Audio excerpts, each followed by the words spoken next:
Welcome back to another edition of the Educational AD Podcast.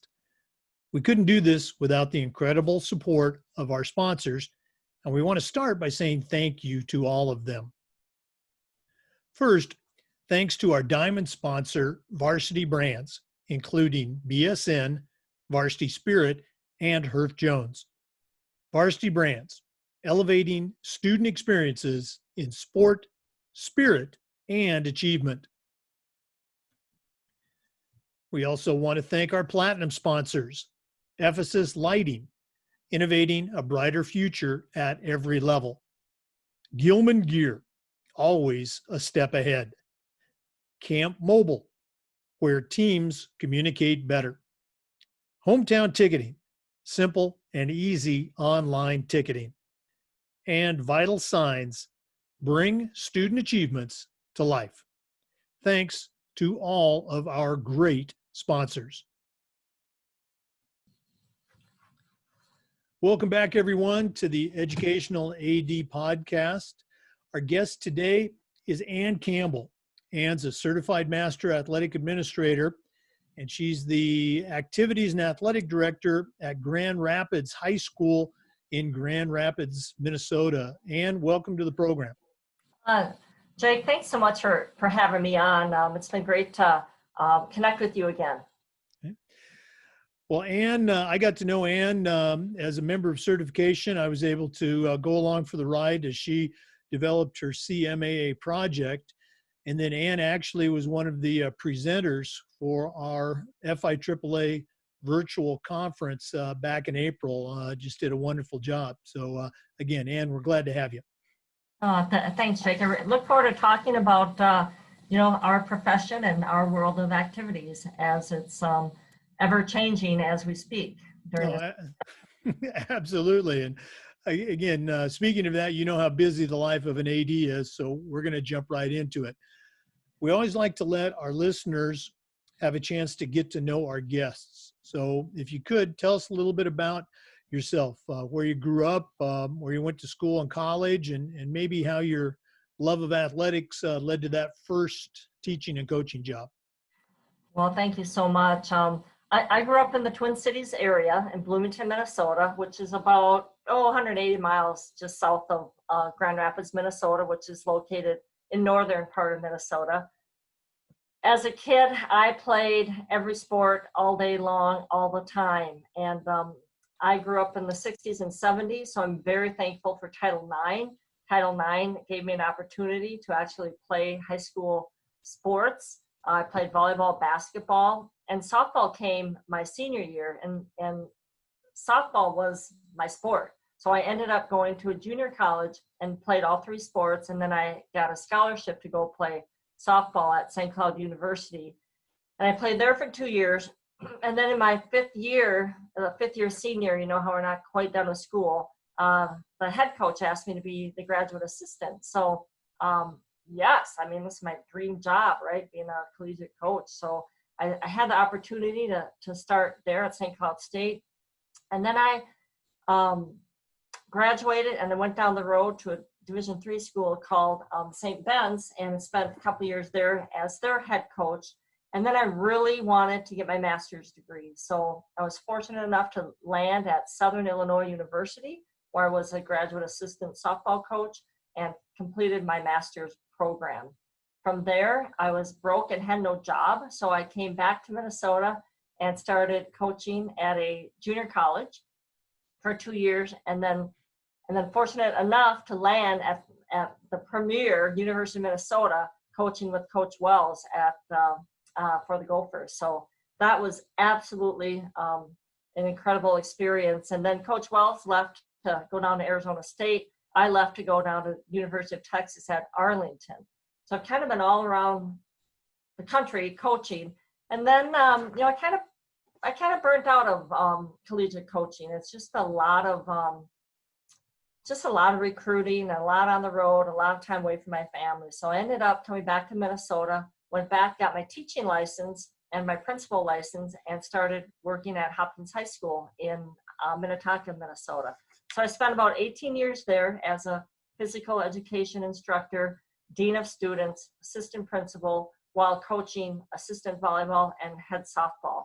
And then the opportunity came up north here for an activities director. So I've been in education, for over 30 years. So later in my life, I still feel like a newbie in the activities director world, but I'm starting my 9th year at Grand Rapids School District, District 318 here. So that's my life in a nutshell. And athletics has opened so many doors for me to do what you love and love what you do. So I love every second of it. And being, the later part of my career, jumping into this position, there's so much learning. I love learning and growing and growth to it that I never know. I never think I know it all, because I don't. And just really lean on a lot of people and resources. And I'm sure we'll get into this later. But the NIAAA has been tremendous networking for me and resources galore.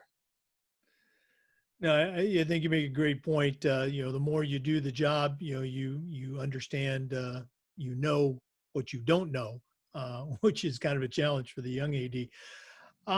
Quite a journey, collegiate background and then into, public school. I'm going to bet you had some mentors along the way. Who were some of the people that helped you in your career that you can still hear their voices today as you go about your business in Grand Rapids? Yeah, boy, there's so many people that help influence my life, and I feel very blessed to have so much support too. The coaching aspect, Coach Linda Wells was the godmother of coaching softball in Minnesota. So I had attended her clinics as a coach prior to, and having the opportunity to work with her, she really jump-started my coaching career. Administratively, Ron Selno was the AD at Hopkins that hired me to come in and be the softball coach. When I got done coaching college softball, I was done. I was not going to coach again. And matter of fact, I wasn't going to be in education. So I got a job with the local airlines. And 2 days in, and this is a true story, the 10 o'clock break, I left and I never came back. And that's when I went back to the University of St. Thomas and obtained my teaching license and the principalship. And I got back in education. I knew I was meant to be with kids. I mean, they are what keep me motivated, what drives me to help them with their, human growth and development and good experiences. Mm-hmm. You kind of touched on it a little bit. You've been in athletic administration now for a long time. I know you're active at your state level. Tell us that story. I think a lot of young ADs, they'll see people like you and I, that have been doing this for a long time, and they think that, we've always been these, so-called leaders. What's been your path, through that leadership track? Well, first of all, I didn't know if they would hire a woman in northern Minnesota, and I think I'm probably one of the first. And since me, there's been several others, so that's been pretty cool too, to see more women get into this profession. So soon as I got this position, our Minnesota State High School League has a new AD class workshop. So jumped right into that, and that's where I learned about the LTI classes that the NIAAA offers. So we had 2 classes that day, and I'm like, oh, this is great information. And everybody that works in this profession, they are so helpful. They're so caring and they're so helpful. Everyone's like, give me a call, if you have any questions or talk about stuff. So I say this is the greatest profession on earth because of the people that are in it. And everybody has such a big heart and willing to help, and nobody's climbing any ladder, we're just all in this together. So getting involved right away is really, really helpful, especially to any AD, new or a veteran. Things change, so being a lifelong learner, always want to stay on top of issues and learn how to do this job, because there's not one book that teaches you how to be an activities director. I can remember when I first got up here 9 years ago, the gentleman I followed, I spent some time with him, and incredible activities director. And then he left, and I think I just kind of sat here for a week looking around. What do I do next? You know, just didn't really know what to do. And so obviously things have changed, you know, since that very first week on the job. But you have to be very self-motivated for this position, because nobody in the district or in this building understands what we do, how we do. So we really have to rely on other activities directors from the state and all over the country. So so being involved with our state organization, which is phenomenal, and they have probably my favorite week of the whole year is when they host the state conference, where all 400 of us are together. We're taking classes from each other. We're taking LTI classes. I did my CAA test at one of our state conferences, and we had a study group. And so you just really get to know people really, really well. Matter of fact, it's my favorite week, and COVID hit like the week before, and they canceled it, and I was so disappointed, but totally understand why.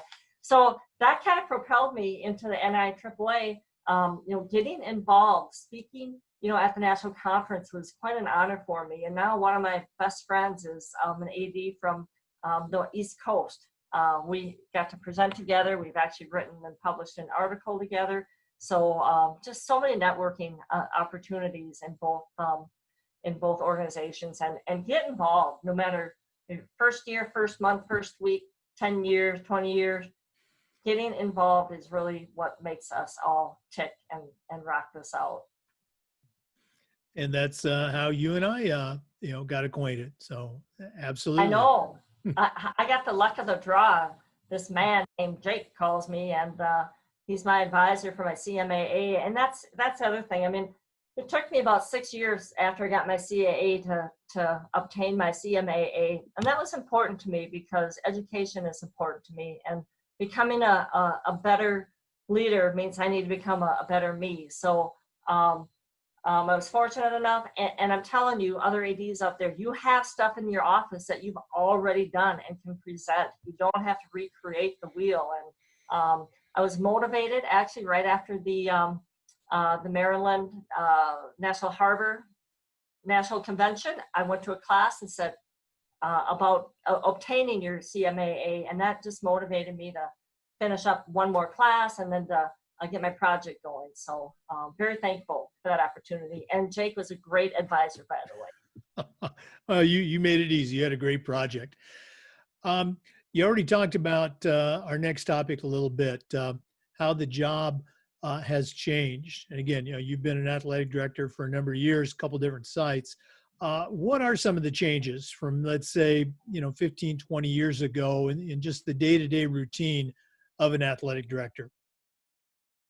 Well, you know, even like I said, I mean, I still feel like I'm a newbie, but I think for me, and I wish I would have heard this as a high school coach and a collegiate coach. I never heard this before, but we are education-based activities. My purpose statement is I lead to prepare students for life by providing education-based programming with a focus on human growth and development by connecting kids with caring adults who foster a nurturing and respectful environment.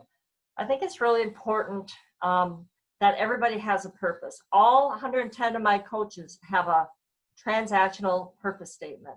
What is your purpose? Why are we coming every day? Why are we showing up every day? And we're all competitors, and our goal is always, as athletic programs, are to win. Of course we want to win. That's why we practice, that's why we plan, that's why we prepare. We play to win, but winning isn't our purpose. And I think for me, just really focusing in on 3 things that I think are really, really helpful. One, teaching and learning. All coaches are teachers. We are teachers. We are teaching these young people skills about their sport, but skills and life skills to help prepare them for the future and for life. And we're teaching them confidence and how to get along and how to problem solve and how to work together. And then the human growth and development. As a coach, I loved I love practices, probably even a little more than games, because I could see the growth from the start of the practice to the middle to the end of the whole season, how much the kids grew and became better at their sport, and how they matured to really become a team player. And then the third thing that's so important is just connecting students to caring adults. Caring adults can really affect the path of a young person, and we want it to be positive. And we know that research is out there that says if a kid has a caring adult in their life, they will have a much better life experience and more positive experiences throughout their lifetime. So very, very huge. And I don't know, before I became an AD, I didn't really know if I ever really thought about it in those terms before. But we know that 97% of our student athletes do not play at the collegiate level. We know 3% or less go on to any level. And then, of course, the odds are even lower, for professional. And we tend to have a lot of professional hockey players that come out of northern Minnesota. And but the reality is we want to prepare these kids so they can, I always tell my captain's council, I want you to have a good life, do the right things, go to class, get your homework done, give it your best every day when you go to practice, and make a good life for yourself. Because someday, you want to have a job and perhaps, be married and have kids and all that kind of stuff. So. That's great advice. Let's go and talk a little bit about COVID. Certainly it's impacted our country, impacted athletics. Two questions for you. What were some of the things that you did at your school this past spring when sports were shut down? And understanding that things can change on a daily basis, what's happening in Grand Rapids right now regarding reopening? Well, yeah, so let's go back to last spring. So last spring, our governor comes on a Friday afternoon and says, afternoon, says, we're still in school. We're like, yay, I run in the gym, I tell all the 100 track kids, we're still on, keep practicing. Well, then over the weekend, things changed. And then Monday, he announces we're shutting down school on Thursday. There'll be no school and no, spring activity. So talk about, heartbreaking to have to go back in. And now I'm telling the kids we're not going to be able to have spring activities. So very, very hard. So our teachers were given 8 days to prepare for distance learning. And we got through it okay. And for my coaches, I had some guidelines for them. And number one was, make sure you're connecting with your kids via Zoom. I mean, who knew about Zoom, right? I mean, I started Zoom. I didn't even know what it was until I did my presentation with you. And then Zoom has consumed us with 3 or 4 or 5 Zoom meetings every day. So we asked our coaches to stay connected. Whether it was, I had one coach that would start every day, maybe with a funny joke or something, and then give them a workout. One coach played bingo on game day where they would have had a game. They played bingo on Zoom. Another coach, if they were going to play a certain team, he would contact that coach and they would do how many players can bike what team had the most miles on a bicycle. And so the kids are out biking and recording their miles. So just really trying to keep them engaged. We did have some track athletes that were going on to college to run. So they were definitely given their workouts to do. And all kids were given workouts, but most importantly, the coaches were just to really check in. We try to have a theme a week, and I've actually, I think when this happens again, if it happens again, I mean, I will be a little more prepared too to help our coaches get through this time. It was, I mean, who's ever gone through this? So just try to keep the kids engaged and let them know we care. I sent some videos out. We did Be the Light, where we turned the lights on the stadium. And we had a lot of kids just sitting in their cars in the parking lot. We had to get really creative. And I think my coaches did a really super job on that. And today, so our governor just announced yesterday that we are on local school district can figure out what they want to do, how they want to do it, whether it's in person or hybrid or distance learning. But we're using science and data, which I think is really, really good. So our county right now, knock on wood, is low on cases. So right now we could return K through 12 full time to our school with the masks on, with social distancing, with all the precautionary things in place.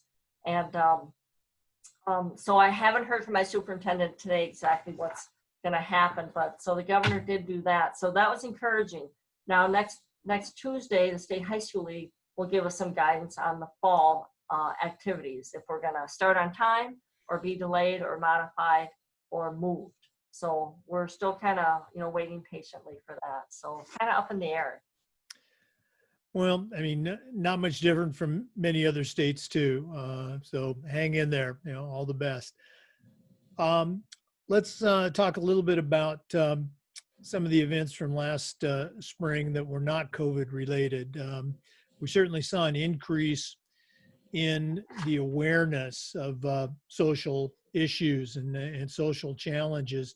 From your perspective at Grand Rapids, what are some things that athletic directors can do to do a better job of being aware and working with their communities with regards to these social issues? And of course, we all know, the George Floyd happened right in my hometown, and that was just heartbreaking and heart-wrenching to watch that, and so disappointed in that whole event. For me personally, I think what we have to do is I think we have to educate ourselves, and we have to keep those discussions going. I think we have to commit to being anti-racist. We have to constantly analyze our thoughts and ways of engagement, and have these discussions. And I just read the book White Fragility, and I was in a study group with that, and that really awoken me to I have to do my part to help interrupt racism when I see it, and it really helped to learn the history of back to the slaves and how mistreated they were all those years. And I've been thinking a lot about this, and I can't wait to have my captain's council back. They're kind of my team.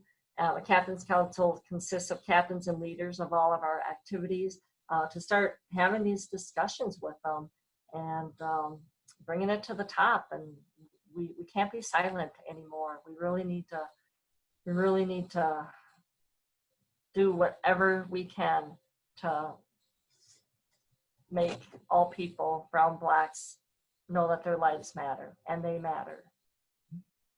Absolutely. Okay. Let's go and shift gears a little bit. What are some of your favorite parts of your job at Grand Rapids? What gets you excited each morning to come into school? Well, that's so easy, Jake, because what gets me excited is our students, watching our students do what they do, whether they're in the play or band, choir, color guard, athletics, speech, or debate. I just love watching them perform. They work so hard at their activity, at their thing that they're passionate about. I always like to go and support and watch them do their thing. So my whole reason of being in education is because of kids, and I'll do whatever I can for any of them at any time. So that's what gets me up. The job can get weary. We put in a lot of nights, a lot of nights, and we're right back here in the morning again. And I think just for me, just trying to be another caring adult for them, another person that cares about them, that I can say, hey, nice job. Love that play. I can't believe you're the lead role. That was amazing. You have an amazing voice. And just, interact with them, engage with them. I don't like when I'm in my office all day long on the computer, working on schedules, working on this, working on that. I want to be out in the hallway, saying good morning to them, and just checking in on them. You know, how are their days going? So that is why I am in education. It's all about the kids. I mean, where else can you get paid for going to games and going to plays and hanging out with kids and coaches? That's a great job. Best job in the world. Well, Anne, this has just been wonderful spending some time with you again, but we're not quite done. We always like to wrap up with what we call the athletic director's toolbox. And as we've shared, you know, you're a veteran AD. Now your task is to send out a brand new athletic director on their very first job. But I'm only going to let you put 3 things in their toolbox. What is going to go inside Anne Campbell's athletic director toolbox? Well, first of all, if you're sitting at your desk for the very first week and don't know what to do, just give me a call. I'll be happy to share my contacts with you. But I think number 1 is give yourself permission to take the time to learn the job. You're not going to learn it in the first year, second year, first week, 2. I mean, it takes time. So 1, give yourself some grace and give yourself permission that it's going to take time to learn the job. And number 2, you have to ask a lot of questions. We all help one another out. So get your list of contacts and reach out to other ADs. The other one is, and I kind of mentioned this already, but you have to get involved. Once I got involved in our state organization, I met incredible people that have helped me out on my journey. You're never alone on this journey. There's so many of us here to help and guide and give direction, and willing to do that. So know that you're never alone. And that's 3, Jake. And the other thing is just have fun, because if nothing great happens without enthusiasm, and that's always was my motto as a coach. And I continue to bring that to the world of activities director. Yeah, I don't mind you throwing in that extra one. Have fun. You know, I think we all try to do that. Well, Anne, thank you so much for being a guest today. Like I said, it was great getting to know you and continuing to exchange ideas with you. Jake, I can't believe the time went so fast. And I also wanted to say thank you to all the other podcasts that you've done and all the other ADs that have been on there. I've been listening to those, and they are very, very helpful. So taking the time to do this is really just another professional development idea for all of us, because we all learn from each other. So thank you all very much. Oh, well, appreciate the kind words. They've been fun. We hope they've been helpful. Well, Anne, thanks again. Hopefully we'll see you in December. To our listeners, thanks for tuning in. Join us again on the next edition of the Educational AD.